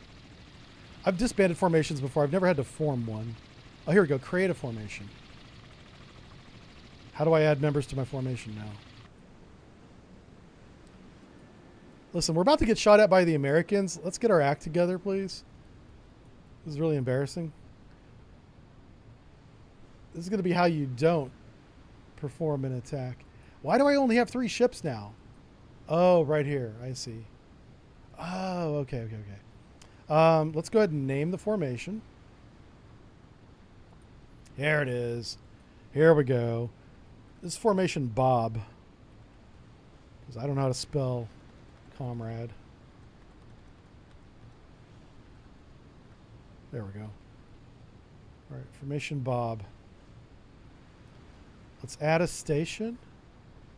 Uh-oh, that didn't work. Okay.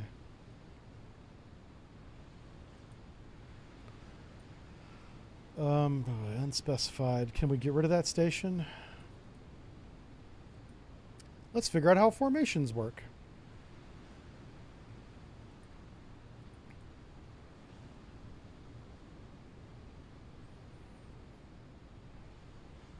Oh, there we go. Join a formation. That's how you do that. Okay. I want to get rid of this empty station right here. Is there a way? Can I delete? Nope. All right, fine. Fine. You there. Join formation, Bob. Join formation. Where are you at? There it is. Bob.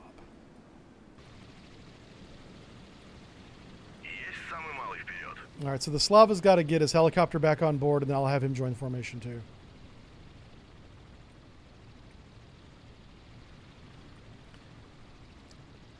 This is so funny. We're right outside harpoon range.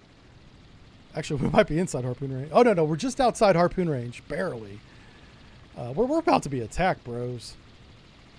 We're over here screwing around with our helicopters. Formation building.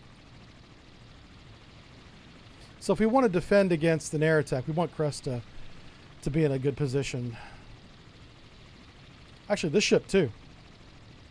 This ship has excellent air defense. Outstanding air defense. Medium range and short range. Okay. I want to see this thing. Once this thing parks in the hangar, I can have him join the formation. I can drag the ships into formation. Yeah, I'll do that after I get them all in there. I can't do anything with this guy until this helicopter finishes what it's doing.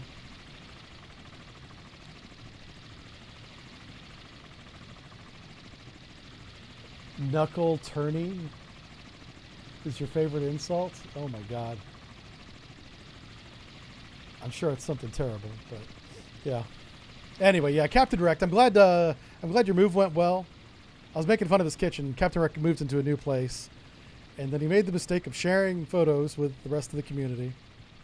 Thank you for that, by the way. That led to hours of entertainment for me and a bunch of chuckleheads on Discord who were just being dicks, I guess. Get in the hangar, man. Your blades aren't spinning anymore. Stop the sound effect. Yeah, what the hell? Jurassic Games, fix your game. There's no more helicopter sound effect. That's so dumb. Yeah, he moved into a nice place. I'm just joking. Hey, it stopped. Thank you, Triassic Games. That was pretty quick. Ask and you shall receive, I guess. All right. See how the blades are folding back now? And then he's going to move into a little hangar. And then I'll have Slava here join formation. We'll go attack the Americans. It'd be fun to get into a gunfight, but I think it'll be over before we get into that range. They are going to get first shot at us, and they probably have 16 harpoons. They have at least 8. So either 8, 12, or 16 harpoons are coming our way. Okay. He's getting back up to speed. Good job. Join the formation. Join formation, Bob. Okay. So now that I have all the players in place, if you go to formation editor, what's it at? Edit formation. Here's where you can drag things around. So Slava's going to be kind of in the front there. That's the formation.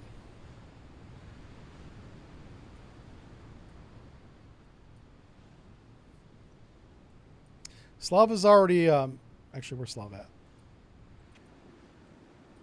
at? Which one is Slava? There she is. So Slava's already expended her long-range anti-ship missiles. So I'm going to put her in front as an air defense cruiser, essentially. That's why she's at the pointy end of the stick. So once they get themselves sorted, I should probably give Bob an order. You guys need a course. And your speed's only going to be 1/3 as a formation. And that way Slava can get into position faster. All right, so she's basically the heart of the formation here. I got to get that ship right up there in front. That's what we're waiting on. Hopefully the Americans don't attack while that happens.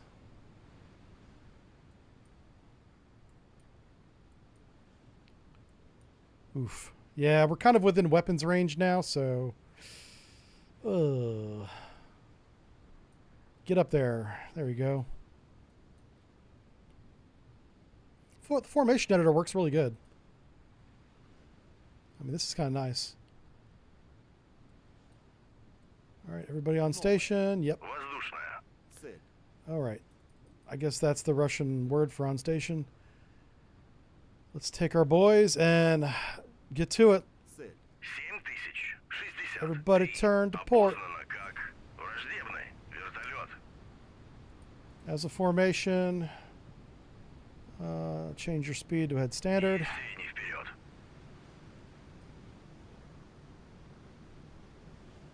And we're going to close in for the attack.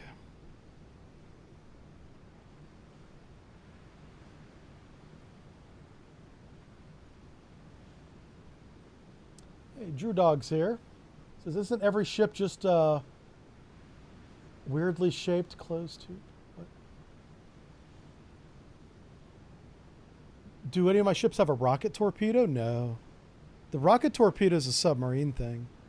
Now, we do have the rocket assisted launched airdrop torpedo.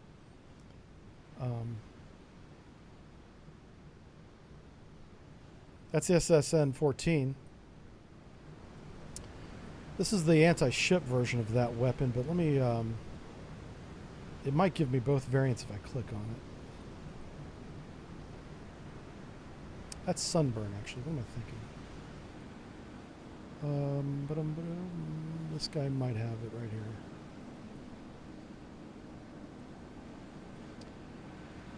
SN-14 Alpha. Okay, so if you could look at this picture, sir, if I could direct your attention to the picture above my head. This is the SN-14 Silex, and it can do two things. It can drop this torpedo, this green thing down here, and it will go in the water and it will do a helical search down to the bottom or a predetermined depth, and then back up to the surface and back down again. And it's usually given two depths, 40 feet and 400 meters or whatever for deep water. And it will go back and forth between those two depths looking in a certain pattern, usually a circle. Spirals up and down. You could also choose not to drop the torpedo, keep the torpedo on board with its warhead and smash it into the side of a ship, a surface target. And that's the difference between A and B. This is the anti-submarine variant right here. So this one only drops. So it's a standoff weapon. So this will have a torpedo with a torpedo engine, propellers and all that stuff. The one that keeps it doesn't need any of that stuff. So what's the range here? 27 nautical miles. So this one does have a rocket motor that it launches with, but it's not a rocket torpedo. The torpedo is still thermal. Pretty sure it's a thermal, which means it has gas. You have electric, you have thermal. I think this one's it would make sense to be electric, actually. I forget. I've forgotten so much since I left the Navy. It's embarrassing. Anyway, just know that that's how that weapon works. Oh, you know what I need to do? Shit. Yep. Let's slow the flippin' fleet back down again. I wanted this to be a relative position, so it's relative to the center of the fleet, the main ship. You have to check that little box up there. All right, so let's slow the fleet down again while everybody gets back in position. We're definitely within weapons range.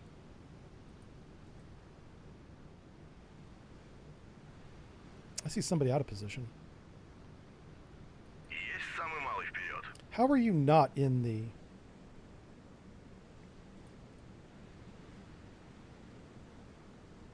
the formation?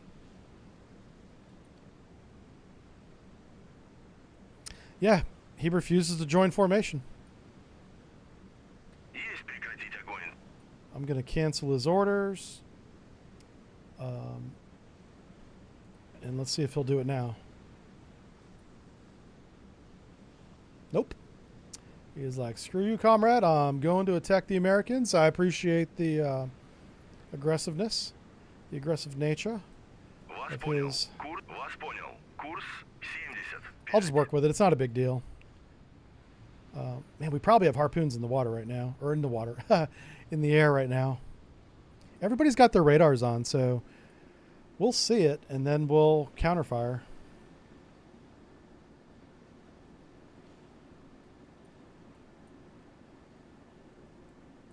The nice thing about the harpoon is they're not stealthy, even though they are cruise missiles that will operate right above the surface.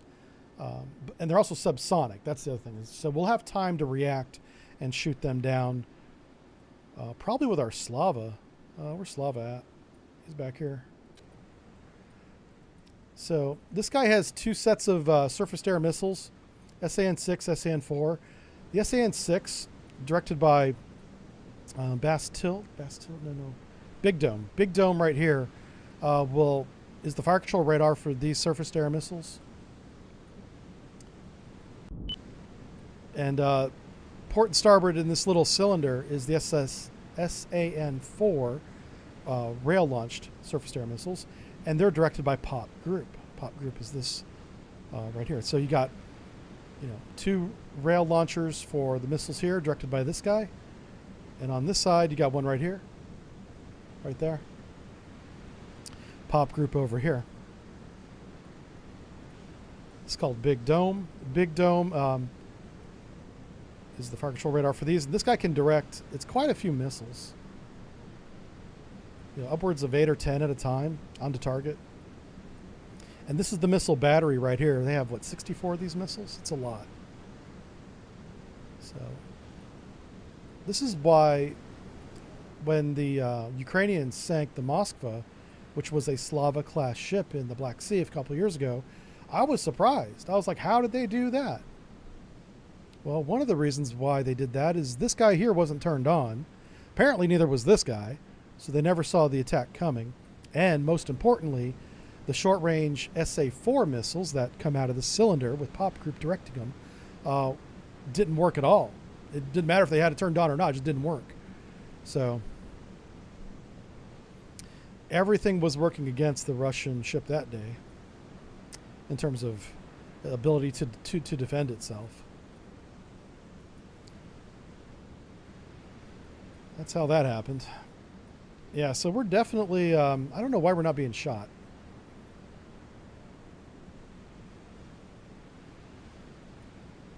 I'm kind of okay with it, to be fair. Once everybody's on station, we'll speed back up again. I just want to get my big boy Slava up here where he belongs. And we should start getting missile vampire contacts any second now. Воздушная. All right, people are on station. I believe that's that. 7064. Опознано как враждебный вертолет. All right, he's pretty much on station. Let's go ahead and speed back up. Head standard. Средний вперед. All right, we're moving to contact.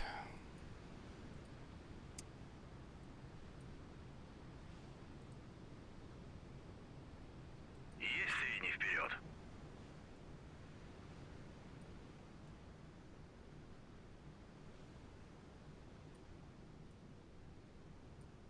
That's the formation. We're like in a diamond formation. This guy didn't officially join the formation, but I'm kind of driving him where I want him to be. Our 2 primary anti-ship ships is this one and that one. That's my air defense cruiser, a Cresta. And then the Slava, he would be my anti-ship ship primarily, but he's already shot. So he's taken up the role of an air defense cruiser too. And we'll see what the Americans do here. Hey, thanks for the follow, Weezer. Appreciate that. Are we engaging capitalist dogs? We are. Soviet Wookiees here. How's it going, man? We are engaging the capitalist dogs. And I've got a K-175 for cleanup if I need them, but honestly, this little flotilla we got is more than enough. We have more than enough missiles. We have better guns. More guns. I kind of hope we get in a gunfight because that would be awesome. We'd definitely win. From an American perspective, you never ever want to get in a gunfight with pretty much any Russian warship from this era because they put some guns on them, boys. Let me tell you what. And the guns they have today are not that bad either. 7066. Опознано как враждебный вертолет. It'll be interesting to see at what range we detect the harpoons because they are subsonic. They're sea skimming, so we'll probably get them. I expect to get them between 10 and 16 miles with the Slava. This guy's radar, let's make sure it's on. It is. Should see them around the 20-mile point at best. Uh-oh. Whoa. Why are you turning? That's odd. Why'd you turn? Okay. It's like he saw something. Okay. Maybe that was just station keeping. I don't know. That was a hell of a rudder. Okay. Just be on the right course. And you know what it is? I think it's set and drift. In other words, the water itself has a current that's kind of going this direction on your screen from left to right.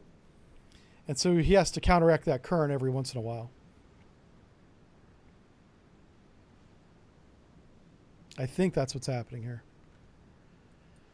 Okay, so our weapon range is, what did I say, 38 miles? Holy shit. All right, pardon my French. I just busted out a random curse word for no reason. We're within range to sink these chuckle faces. So let's do it.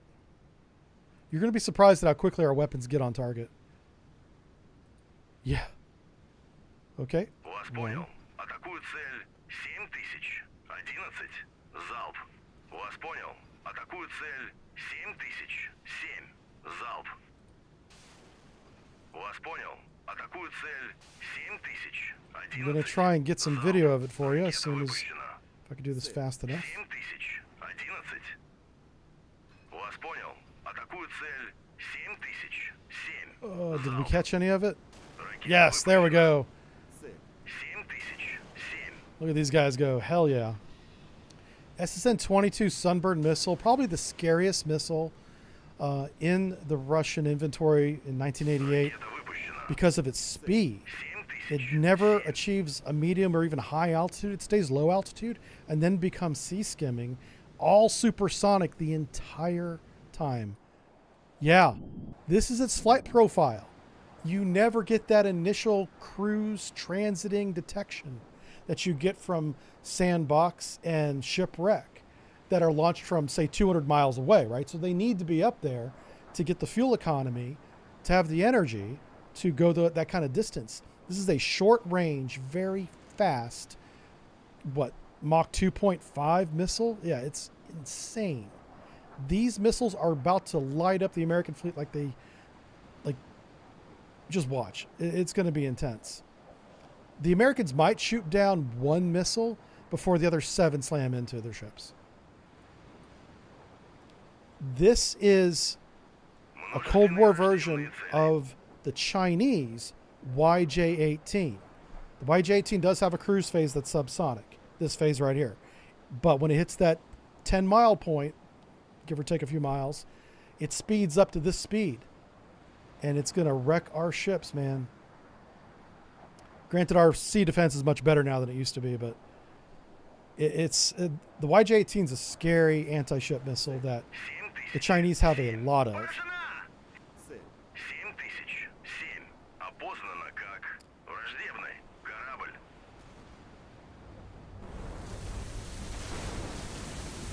Well, this guy's screwed. Yeah, he's already sunk. Oh my god, all my missiles went after him. Hey, listen. I don't know why, but Leahy here got lucky as hell. Maybe we're going to have a gunfight now. All 16 of my Sunburn missiles went after the Belknap. Oh man, I just put the fear of God into this crew. Everyone's looking around like, what the hell was that? That's called Sunburn. Yeah. Yeah, so, I mean, we got a few minutes here. You guys get on your little Google machines and look up YJ-18 anti-ship cruise missile.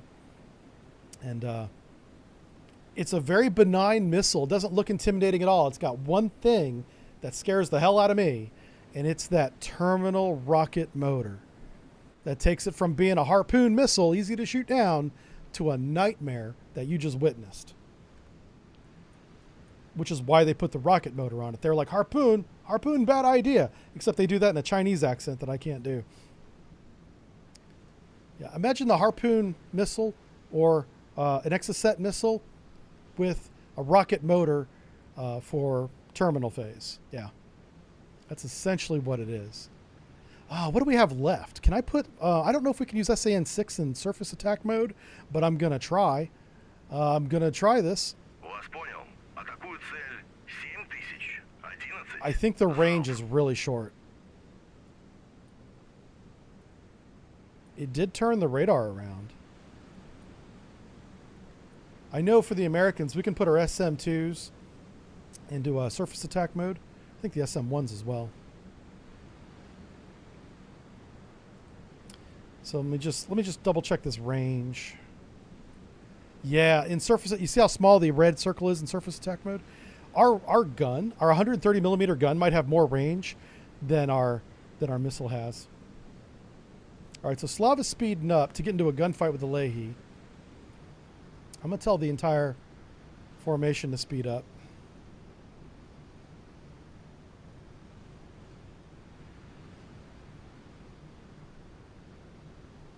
Let's do full. Есть полный вперед. Let's get you sped up with... I'll send him this guy to flank. I want this guy to be up there with Slava whenever he engages. Есть самый полный вперед. All right, so Mr. Leahy here is going to get into a gunfight with the Slava. Now, he has a lot of SM missiles. I don't know if they're SM-1s or SM-2s. Let's see if it'll tell us. SM-2s. This is the chucklehead that shot down our bomber. See this big-ass booster rocket on the back of it? They took an SM-2 and gave it a NASA booster rocket, stuck it on the ass end of it. Gave it 80 nautical mile range. Anyway, this does have an anti-surface component, or mode. I just don't know what range it is. And how many does he have? Does it give me an inventory?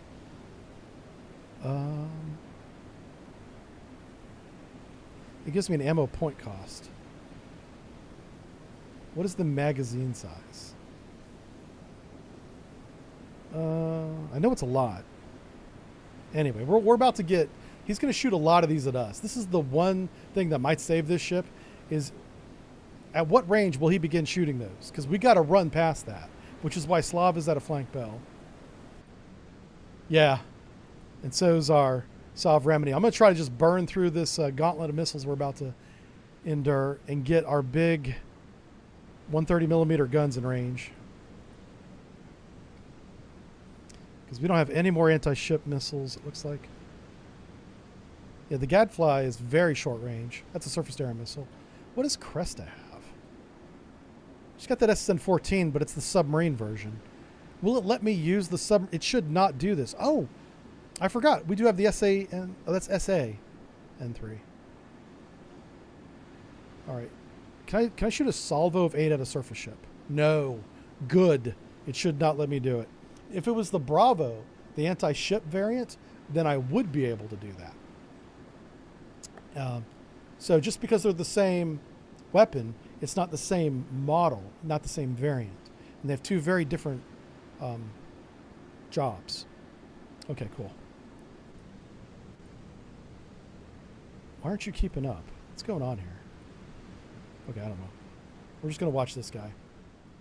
If we start getting peppered with SM-2s, we'll slow down time. But we're basically running to hit them with our swords at this point.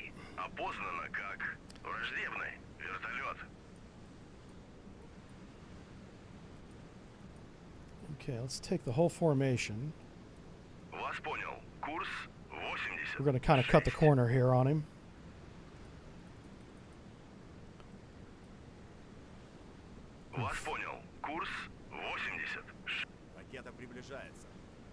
There he is. He's caught up now. Oh, there they are. Slow down. There we go. Oh, okay. Oh, shoot. It's going to be a missile duel. Yeah. Slava versus Leahy. Didn't have this on my bingo card when I woke up this morning. This is pretty awesome. Hell yeah.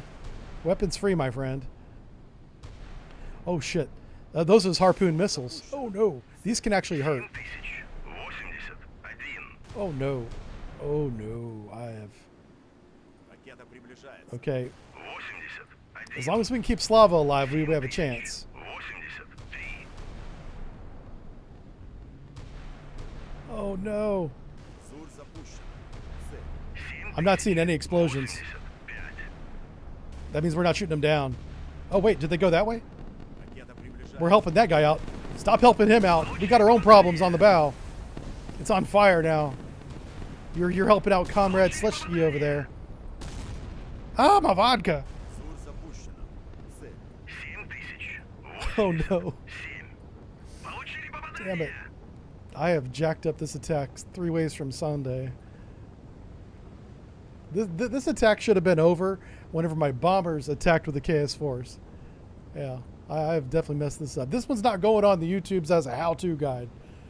Yeah, this is embarrassing. We have every advantage. We're getting wrecked by a freaking Leahy. And air defense! Cruiser, destroyer? Leahy, what, is he a destroyer? What are they? I think they call it a cruiser. Americans. Yeah, cruiser. This guy just messed us up. Stop shooting at us, jerk. How dare you fight back? How bad's the damage? Eesh. Okay. Listen, we already fired that weapon. It can be on fire. It's fine. Let's see what damage control says. Whoa. Oof. We might lose the Slava. Holy cow. Those American weapons blow up pretty nice. Yeah, this is my anti-submarine air defense. Hold on.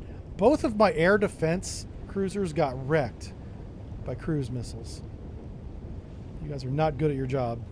Well, I'm not either, so. I suppose if I was, we shouldn't even be in this position, which is why this is upsetting to me. We should have won this fight an hour ago. Oh my god. My muff cob got wiped out. Well, it's too late to do that. I was going to put a damage control team on my muff cob, but one, that's illegal in most states. And it's already gone, so. My Zalvi ESM!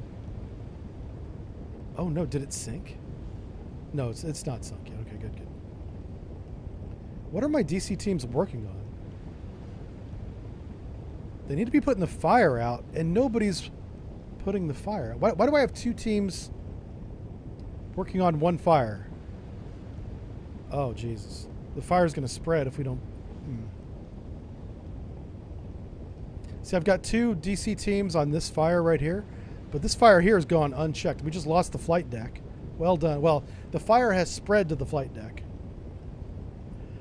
Oh, my God. We should have a fire team on that fire and a fire team on this fire. And this fire team would be like containment. Don't let it spread. And then the other fire team fights the fire. They push the fire.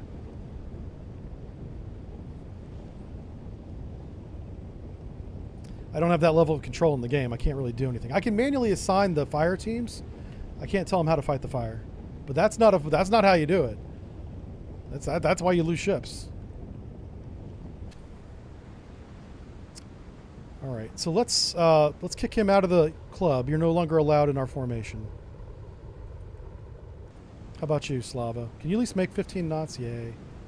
They got propulsion back. And listen, the smoke just looks badass at this point, so I'm okay with it. Let's go tell that American. Let's introduce him to 130 millimeter high explosive. What do you think of that? We don't have any of those left. Вас понял. Атакуют цель 7000. 11. Залп. Formation.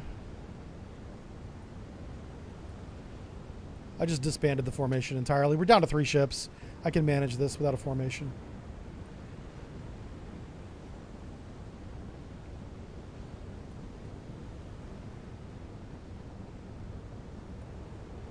Вас понял.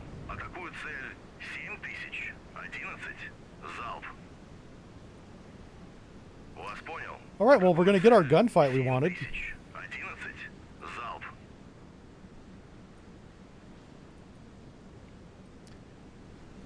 This 130 millimeter gun on the bow, and there's one on the aft end as well, is going to tear this cruiser apart. This will be a very short gunfight.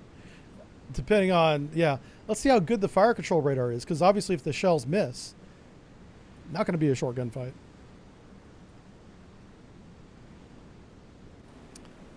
And see, at this point, he must be closing to shoot his SM2s. There's no reason for him to continue to close after he shot his harpoon, unless he's going to use his surface-to-air missiles against us. Which, honestly, that's not a bad idea. He still has weapons. He's in a fight. Continue the fight. I kind of respect that. Let's change the range circle down to the range of our guns, which is about 16 nautical miles. So right about there, roughly.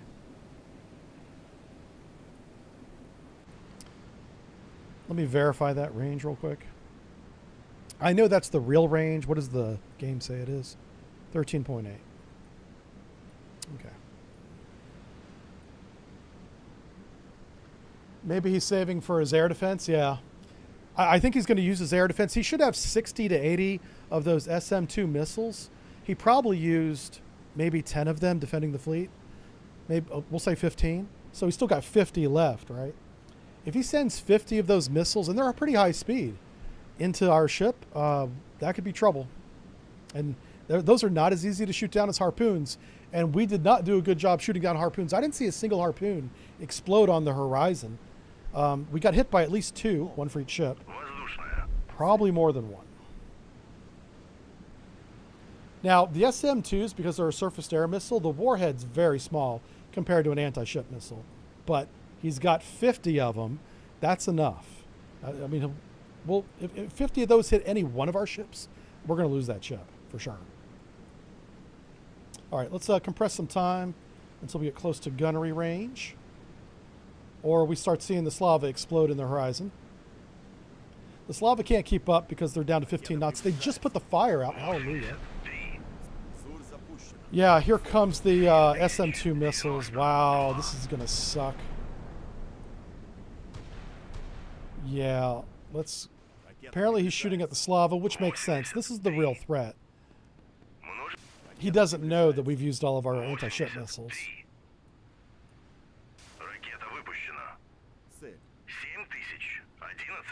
Oh, are we using ours against him?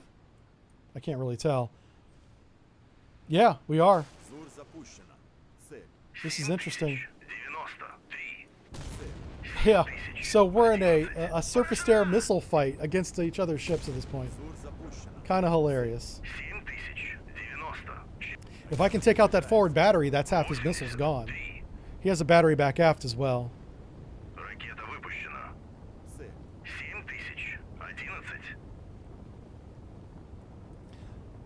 So it's my SA-6s against his SM-2s right now.